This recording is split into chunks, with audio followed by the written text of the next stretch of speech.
এটা কেমন হলো? হাঁড়িতে চাল দেব না, দিলাম না, আবার ভাতের প্লেট নিয়ে বসে আছি যে আমি ভাত খাবো, ভাত দাও।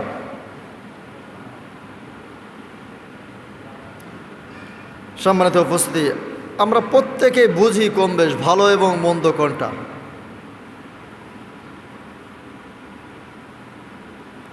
কিন্তু আফসোসের বিষয়, পরিতাপের বিষয় হলো যে আমরা আল্লাহর হুকুমগুলো মানতে চাই না। কেন মানতে চায় না? কি কারণে মানতে চায় না? শুধু একটাই কারণ, আমাদের দুনিয়ার লোভ। দুনিয়ার লোভ।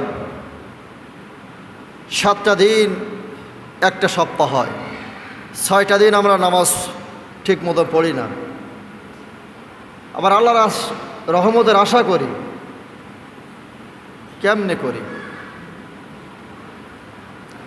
আচ্ছা, এই 7টা দিনের ভিতরে 6টা দিন তো আপনি শয়তানের হুকুমের, তাগুদের হুকুমের গোলামি করে চলেছেন। একটা দিন এই সপ্তাহে জুম্মার নামাজ আপনি আসছেন আল্লাহর হুকুম পালন করার জন্য। এখন এই হুকুমটা পালন আপনি করছেন, কোন অবস্থায় করছেন? মনটা কেমন আছে? মনটা কি ভালো, নাকি এখনও সেই দুনিয়ার আবর্জনা নিয়েই ভেতরে ঢুকেছেন?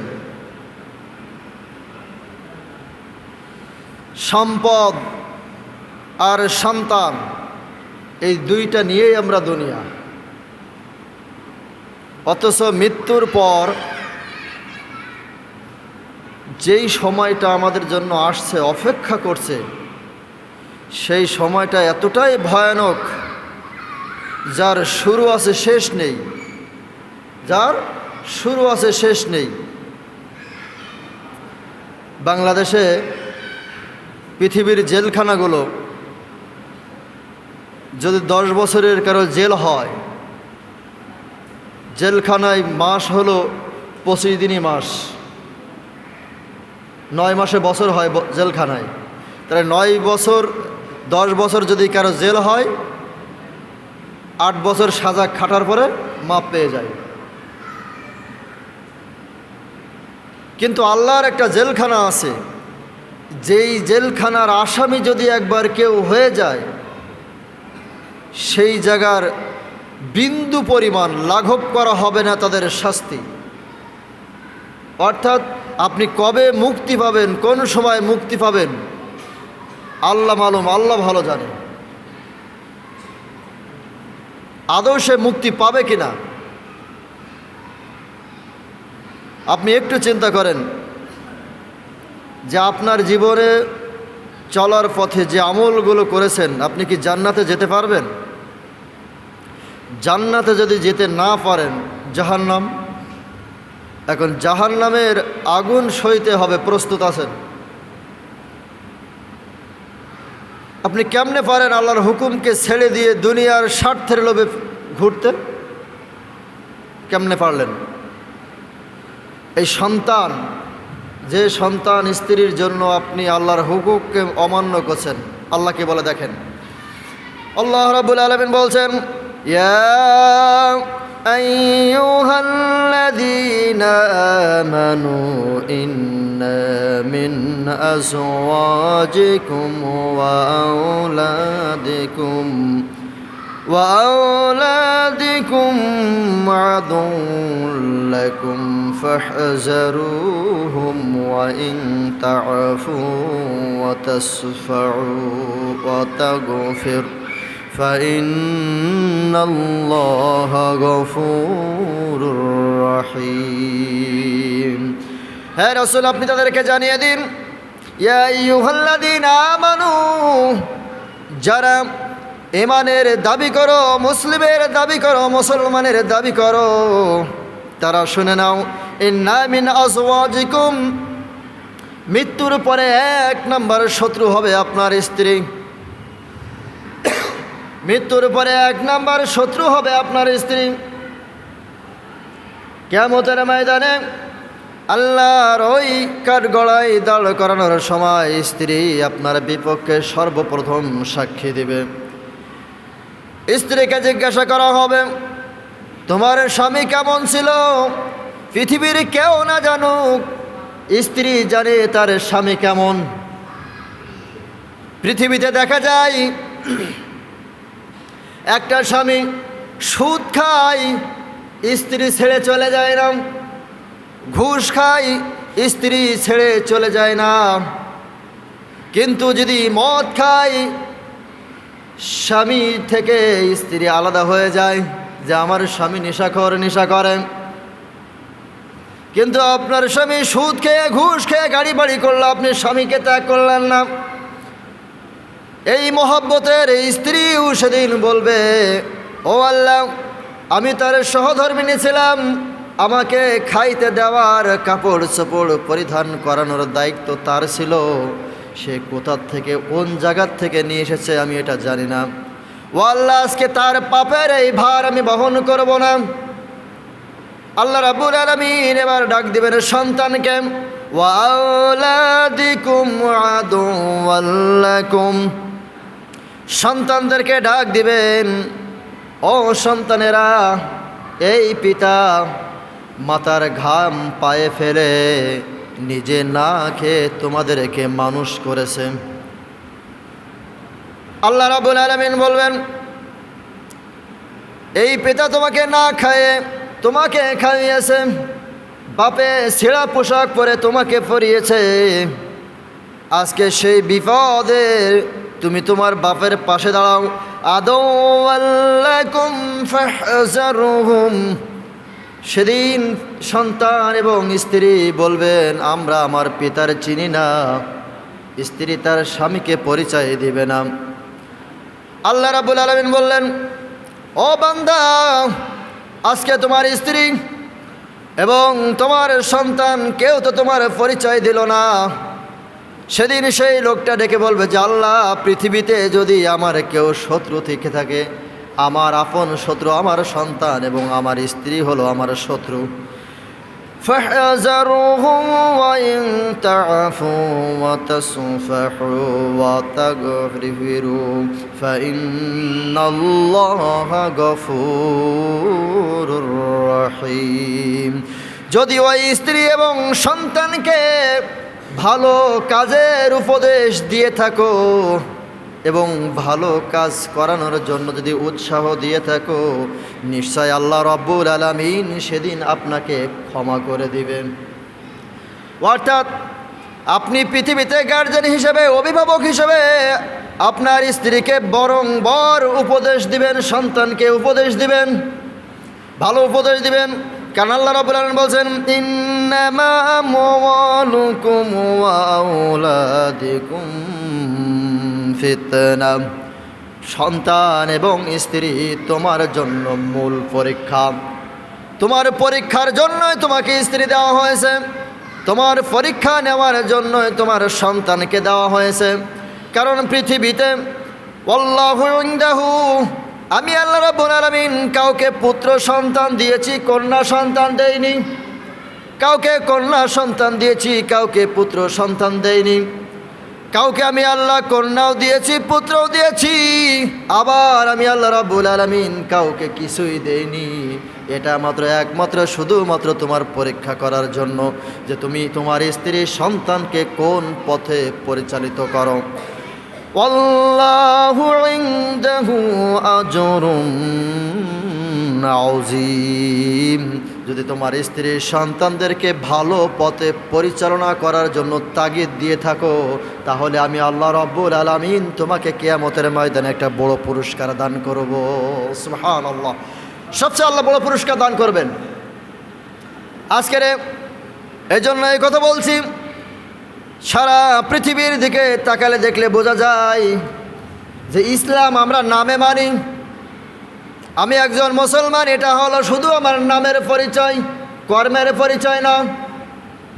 শুধু নামের পরিচয় হলো এটা আমি মুসলিম, অর্থাৎ আমার সন্তান নামাজ পড়ে না, আমি নামাজি। আমার চাইতে হতভাগা কপাল পোড়া আর কেউ নাই। আমি একজন দানশীল, আমি একজন নামাজি, অর্থাৎ আমার স্ত্রী নামাজ পড়ে না, বেপর্দায় চলাফেরা করে। আমার চাইতে এই দুনিয়ায় আবর্জনা আর কেউ নেই।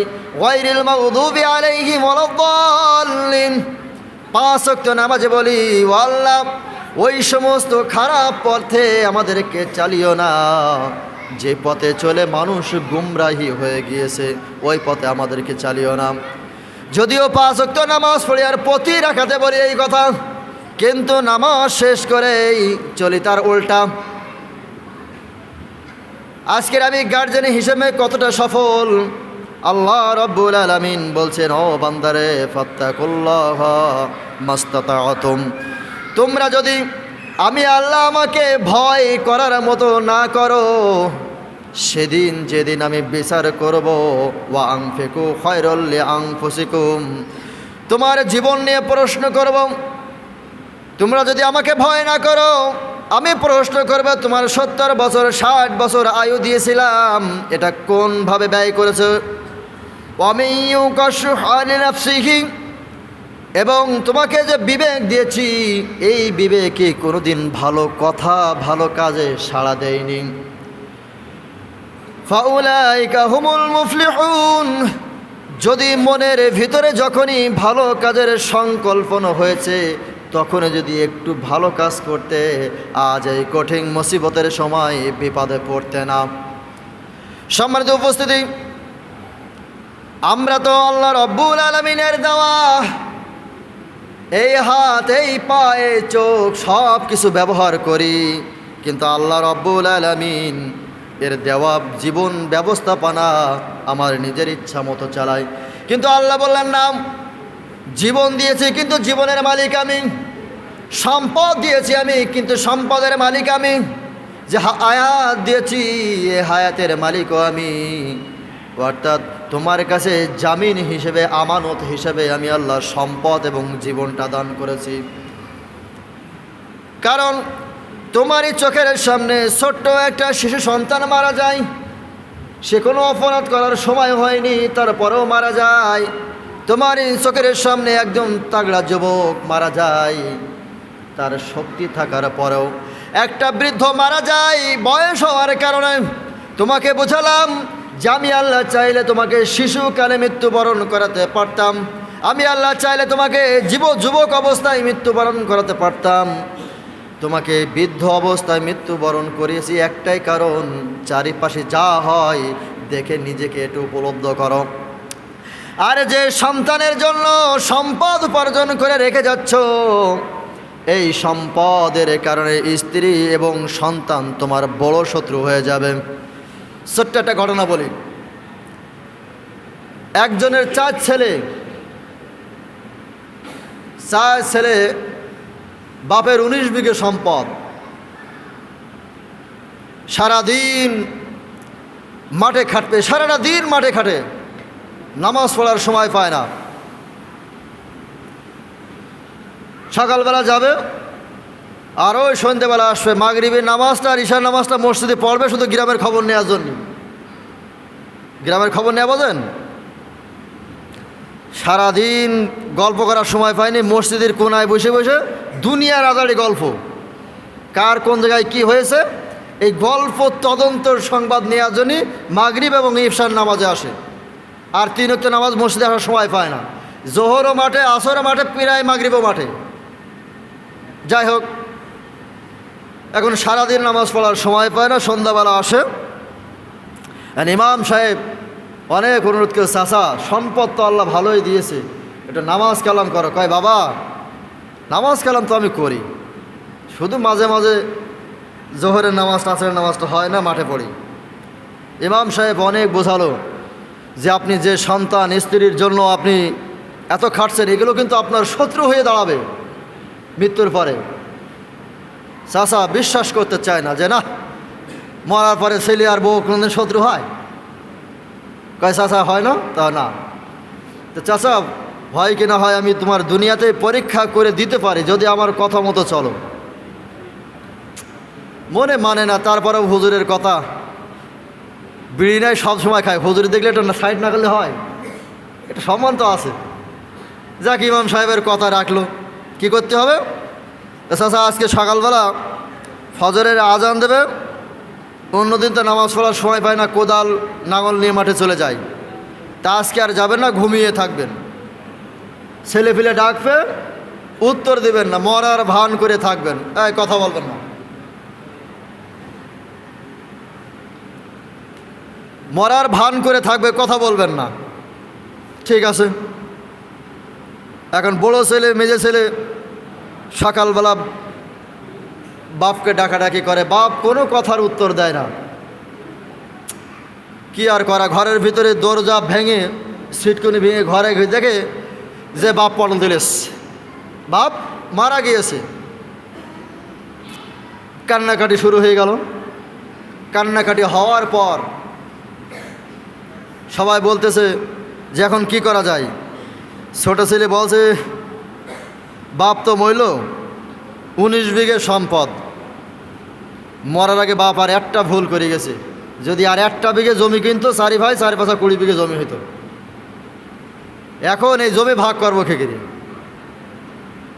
মেজেরা বলছে জমি জায়গা বাদ তো, ঘর তো 7 রুম, ভাই আমরা 4টে, এখন এই ভাগ করবো কী করে।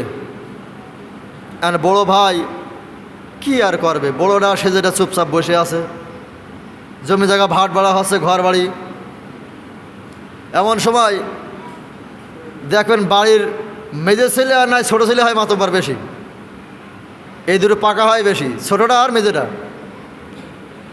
ছোট ভাই বলছে, ভাই ঘর দর সব ভাগ করো, জমি জায়গা সব ভাগ করো। তা কয় বাপের লাশটা মাটি দিয়ে তারপরে ভাগ করি, কয় পরে হবে, আগে ভাগ করো। এবার ভাগ করার পরে মেজে ভার ঘরে যেটা হবে সেই ঘরে বাপ মরিছে, ওই ঘরটা মেজে ভাইয়ের ভাগে।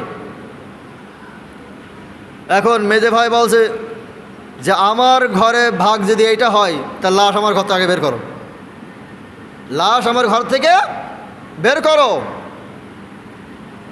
চিন্তা ভাবনা করল, তার ঘরের ভাগের ভাগ, ঘর থেকে লাশ বের করা হবে। এখন বড় ভাই মুখের থেকে চাদর সরিয়ে দেখে বাপ মরেছে, তা কিন্তু বেকায়দায় মরা মরেছে। বেকায়দা বলতে 2 হাত চিচিং ফাঁক, এই কায়দায় মরেছে। এখন হাত এক জায়গায় করে তা হয় না, মরা মানুষের হাত কিন্তু টেনে এক জায়গায় করা যায়, জ্যান্ত মানুষের হাত টেনে ও তো শক্তিকে ধরে গেছে। এখন মেজে ভাই বলছে যে বাপ মরেছে তো আসলে তো বেকায়দা, এখন এই লাশ বের করতে গেলে তো দরজা ভাঙতে হবে, দরজা হয় 4 ফুট, আর একটা মানুষের হাত লম্বা করলে 5.5 থেকে 6 ফুট হয় লম্বা। তো এখন লাশ বের করবো কী করে, তা ঘরে দরজা ভাঙা হোক। মেজে ভাই বলছে, না অত সহজ না, এটা আমার ভাগে, দরকার হয় বাপের হাত ভেঙে এক জায়গায় করো, তা দরজা ভাঙতে দেবো না। দরকার হয় বাপের হাত ভেঙে এক জায়গায় করো, তবুও দরজা ভাঙতে দেব না। 4 ভাই মিলে সিদ্ধান্ত করে তাই হোক, জোর করে হাতটা বডির সাথে লাগানি হোক। যখন সিদ্ধান্ত নিয়ে কাছে যাবে এমন সময় বাপ নড়াচড়া করে উঠেছে যে সর্বনাশ, আজরাইল জান কবজ করে একটা মানুষের, একটা আজরাইল এসে, একটা ফেরেশতা আজরাইল এসে, আর আমার জান কবজ করার জন্যই 4টে একসাথে। এখন যদি নড়াচড়া না করি তাহলে আমার ভেঙে চুরে সমান করে ফেলবে। সম্মানিত উপস্থিতি, কি বুঝলেন আমি জানি না, তবে যে সন্তানের জন্য আপনি সব কিছু করে যাচ্ছেন, আপনার পাঁজরের হাড় ভেঙে চলে চূর্ণ বিচূর্ণ করবে, হয় দুনিয়ায় না হয় কবরে। কারণ যে সম্পদ রেখে যাচ্ছে, ওই সম্পদ দিয়ে ওই সন্তান কি করবে? 5 ওয়াক্ত নামাজ পড়ে দোয়া করবে সে সময়ও তো নেই, কারণ আপনি তো সকাল থেকে সন্ধ্যা পর্যন্ত মাঠে খাটতে খাটতে আল্লাহর হুকুমকেই অমান্য করেছেন। তাই আর কত? আপনি তো একজন মুসলিম, প্রতিনিয়ত আমাদের মতো আলেমদেরকে মিথ্যে কথা বলতে হয়, প্রতিনিয়ত। আপনার কাছে মিথ্যা কথা কোনো সাবজেক্ট না, কোনো বিষয় না, কিন্তু আমার কাছে অনেক বড় ক্ষতিকর। যার কাছে ক্ষতিকর, যার ভিতরে বিন্দু পরিমাণ ঈমান আছে, কীভাবে ক্ষতিকরগুলো আমি একটু বলে দিচ্ছি। আজকের আমরা মিথ্যা কথা কোন জায়গায় বলছে না বলেন? মসজিদে দাঁড়িয়ে পড়েও মিথ্যা কথা বলতে হচ্ছে। একজন মানুষ মারা গেল, পরিবার থেকে ঘোষণা হলো ঈশার নামাজের পরে জানাজা, মাইকে বলে দিলাম যে ঈশার নামাজের পরে জানাজা শুরু হবে। বাড়ির থেকে আরেক শ্রেণীর মাতব্বর, হুজুর মাইকে ঘোষণা করেন মাগরিবের পরে জানাজা হবে। বাড়ির তৃতীয় শ্রেণীর মাতব্বর, হুজুর মাগরিবের আগেই জানাজা হবে, সেটাও ঘোষণা করলাম। আমি একজন আলেম, আমাকে দিয়ে এই মাইকে কবার মিথ্যা কথা বলালেন? কয়বার? আপনি তো সাথে বেদ নামাজের সাথে আপনার উবুল করে মাটি দিলেও কি, চিৎ করে মাটি দিলেও বাকি। বেনামাজির জানাজা পড়াই হারাম। এটা আপনি আমার পরে রাগান্বিত না হয়ে কোরআনের সাথে প্রতিবাদ করেন যে কোরআন তুমি এরকম কথা লিখলে কেন? যে ব্যক্তি নামাজ পড়বে না তার জানাজা পড়া তো এমনিতেই হারাম, অথচ মসজিদে দাঁড়িয়ে আমার মিথ্যা কথা এলান দিতে হচ্ছে।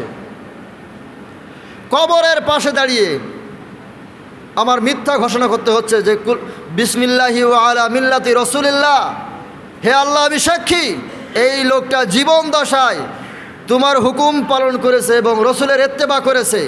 ওই কবরের পাশে দাঁড়িয়েও মিথ্যা কথা বলছেন, আপনি জাহান্নামে যাবেন না, কে যাবে? মিথ্যা কথা বলছেন না কোন জায়গায়? মসজিদ থেকে শুরু করে কবর পর্যন্ত প্রতিটা সেক্টরে মিথ্যা কথা। সম্মানিত উপস্থিতি, আপনি একজন মুসলিম, আপনি আর কবে সচেতন হবেন? আপনি একজন মুসলিম অথচ আপনি নামাজ পড়েন না, আপনার জানাজাও আমার পড়তে হচ্ছে। এর চাইতে কষ্টকর আর কি আছে? আজকে আপনি আমার পরে রাগান্বিত কেন হচ্ছেন? আমার পরে রাগ কেন? আপনি নামাজ পড়লে ক্ষতি কোথায়? আপনি যদি নামাজ পড়তেন, আল্লাহ নিজে বলছে যে তোমার জন্য আমার আল্লাহর সমস্ত রহমতের দরজা আমি আল্লাহ খুলে দিলাম। সুবহানাল্লাহ। আল্লাহ যদি তার রহমতের দরজা খুলে দেয়, তোমার ঢুকতে সমস্যা কোথায়? আপনার জান্নাতে যাওয়ার চাবি হলো নামাজ। এই নামাজটা যদি আপনার না হয় তাহলে তো আপনি জান্নাতে যেতেই পারবেন না। এটা তো হিসাবের কথা। আপনি একজন মুসলিম, কোনো জায়গায় নাম বলতে গেলে বলেন মোহাম্মদ শাহিন আলম, মোহাম্মদ বলতে হয়, আমি একজন মুসলিম। আপনার নামেতে যদি মোহাম্মদটা কেউ বাদ দেয়, আপনি যুদ্ধ করবেন তার সাথে যে হ্যাঁ আমি মুসলমান না। আপনি কিসের মুসলমান? ইচ্ছাকৃতভাবে নামাজ ছেড়ে দিচ্ছেন, ইচ্ছাকৃতভাবে আল্লাহর সাথে আপনি গাদ্দারি করছেন, কোরআনের সাথে গাদ্দারি করছেন। আবার সেই ব্যক্তি আপনাকেই জানাজাতে পড়াতে হচ্ছে আমার কোরআনের আয়াত দিয়ে, যে কোরআনের বিরোধিতা আপনি জীবন দশায় করতেই আছেন। কোরআন বলছে মিথ্যা কথা বলো না, আপনি মিথ্যা কথা বলছেন। কোরআন বলছে নামাজ ছেড়ো না, আপনি নামাজ ছাড়ছেন। কোরআন বলছে আমি আল্লাহ, আমার হুকুম মেনে চলো, শয়তানের হুকুম মেনে না, আপনি শয়তানের হুকুম মানছেন না, আল্লাহর হুকুম মানছেন না। আপনি তো প্রতিটা পদে পদে কোরআনকে অবমাননা করছেন। অথচ এই কোরআন দিয়েই আপনার জানাজা পড়তে হবে, এই কোরআন দিয়েই আপনাকে গোসল করাতে হবে। সারাটা জীবন তো আপনি চলেন আপনার ইচ্ছা মতো, এখন কেন কোরআন দিয়ে আপনাকে গোসল করাতে হবে? কোরআন দিয়ে কেন আপনাকে জানাজা পড়াতে হবে? এখন যদি প্রশ্ন করা হয়, এটা আমার ব্যক্তিগতভাবে বলছি কোরআনের কথা, যে এখন যদি বলা হয় যে ব্যক্তি কোরআন পড়তে পারে তার কোরআন দিয়ে জানাজা পড়াবো, যে ব্যক্তি কোরআন পড়তে পারে না তার কোরআন দিয়ে জানাজা হবে না, তাহলে তো শাহিনের ভাত আর কাকড়ে আর নেই। আপনি আমার পরে রাগ দেখাচ্ছেন, আমার পরে অভিযোগ। আল্লাহর কসম আপনার সাথে আমার কোনো শত্রুতা নেই। আপনি যাতে জাহান্নামের আগুন থেকে বেঁচে যান এই জন্য আমার এই কথাগুলো বলা। আপনি তো একজন মুসলিম, আপনি কেন নামাজ ছেড়ে দিচ্ছেন? আপনার সন্তান আছে বাড়িতে, অথচ আপনি তার তাগিদ দেন না নামাজের জন্য। আপনি কি হিসাব দেবেন? ইন্নামা আমওয়ালুকুম আওলাদুকুম ফিতনাহ। স্ত্রী আর সন্তান আপনার প্রকাশ্য শত্রু। আমি শত্রু পরে, আমাকে আপনি শত্রু বানান পরে। আপনার শত্রু তো আপনার স্ত্রী আর সন্তান, এটা কোরআনের কথা। এজন্য আসুন নিজের জীবনকে পরিবর্তন করি। আর কত জানা যায়, যখন পলানো হয়ে যায়, লাশটা নিয়ে যখন আমরা কবরের দিকে রওনা হই, আল্লাহ রসুল বলছে, আল্লাহর কসম দিয়ে বলি, সেই সত্তার কসম যার হাতে আমার জান, যদি ওই মুদ্দা, ওই লাশের কথা দুনিয়ার কোনো মানুষ শুনতে পেত, তাহলে ওই কবরস্থ তার করতো না, কবরে নিয়ে যেত না। কারণ যদি জাহান্নামী ব্যক্তি হয়, কবরের থেকে ফেরেশতা ডাক দেয় যে এসে তোমার জন্য আমরা রেডি। তখন ওই মৃত লাশ বলে, তোমাদের জন্য আমি কত কি করলাম, আমাকে তোমরা ওই আগুনে ফেলে দিও না।